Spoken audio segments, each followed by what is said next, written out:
If you search for the healthiest cookware, stainless steel is at the top of almost every list. But is it really as safe as people think? It doesn't contain forever chemicals, and it's not reactive like aluminum, but according to scientific studies, there may be some hidden risks, especially for certain people. In this video, I explain in simple terms what the latest research says about stainless steel cookware, so you have all the facts before cooking your next meal. The cooking surface of most stainless steel cookware is made of 304 or 316 grade stainless steel. These alloys contain between 16 and 18% chromium and 8 and 14% nickel. Both elements make the steel durable and resistant to corrosion. However, during cooking, small amounts of nickel and chromium can leach from the cookware into your food, and overconsumption can lead to problems, especially for people sensitive to these metals. Researchers in the Department of Environmental and Molecular Toxicology at Oregon State University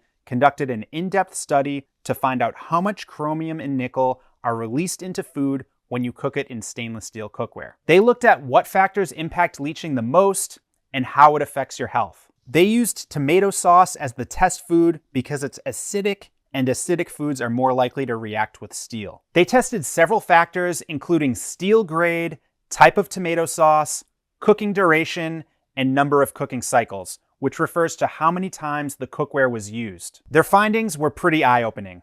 I'll link to the full study, but the two biggest factors that impact leaching are cooking duration and cooking cycles. I wasn't surprised by the fact that the longer cooking times resulted in more chromium and nickel being released. But I was surprised to learn that the first time you cook with new stainless steel, it releases the most metal. After the first use, the amount of chromium and nickel released into food decreases with each cooking cycle. By the fifth time you use the pan, chromium and nickel still release into the food, but the amount stabilizes. The researchers of this study believe this happens because a protective layer of chromium oxide forms on the surface of the steel. This layer acts as a barrier and limits further leaching. Before you panic and throw away your stainless steel cookware, there's some good news. For most people, the trace amounts of nickel that are released into food during normal cooking cycles are unlikely to cause any issues. Adults can safely consume up to 1,000 micrograms of nickel per day. To give you an idea of how small that is, a microgram is 1/1,000,000th of a gram. Even after 20 hours of cooking, which is way longer than any typical meal, the study found nickel levels to be well below this limit.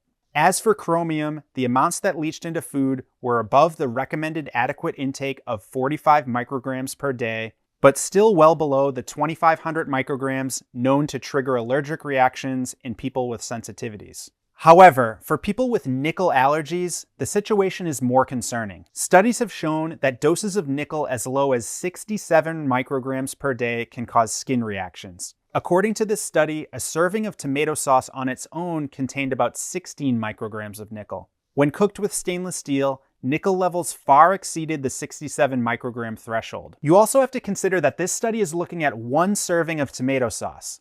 Throughout the day, you're likely to consume other foods that contain nickel. This study gives a good indication of what might happen in real-world cooking, but there are a few important things to keep in mind. First, the shortest cooking time tested was 2 hours, and the longest was 20 hours. Most meals take far less time, so the actual levels of nickel and chromium leaching during typical cooking are probably much lower. Secondly, they ran the test by placing multiple steel chips into 3 test tubes filled with tomato sauce. So the ratio of steel surface area to tomato sauce was about 10 times higher than a typical pan. They did also test an actual stainless steel saucepan, but only measured it after cooking for 20 hours. And even then, the saucepan released less chromium and nickel than the steel chips in 2 of the 3 test tubes. A more recent study by researchers at the University of Messina in Italy took a different approach. They tested 6 stainless steel pots, 3 that had been used in home kitchens for 10 to 12 years,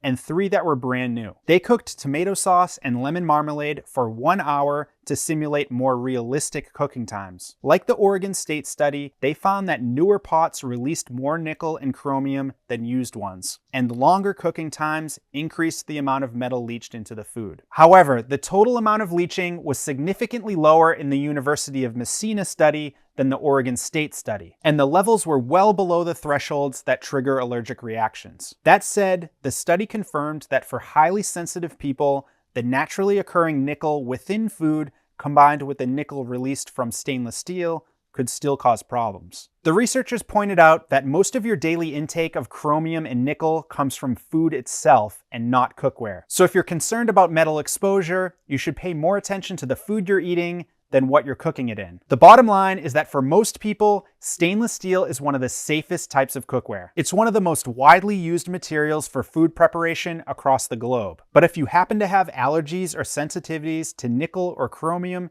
you need to be aware of the risks. You can reduce your exposure by avoiding long cooking times and using cookware that's been used multiple times. Or better yet, you can avoid the risk altogether and use cookware like carbon steel, cast iron, or enameled cast iron, which don't contain either of these elements. Nickel-free stainless steel cookware is another good option. If this was helpful, check out this video where I debunk the 9 most common myths about stainless steel cookware.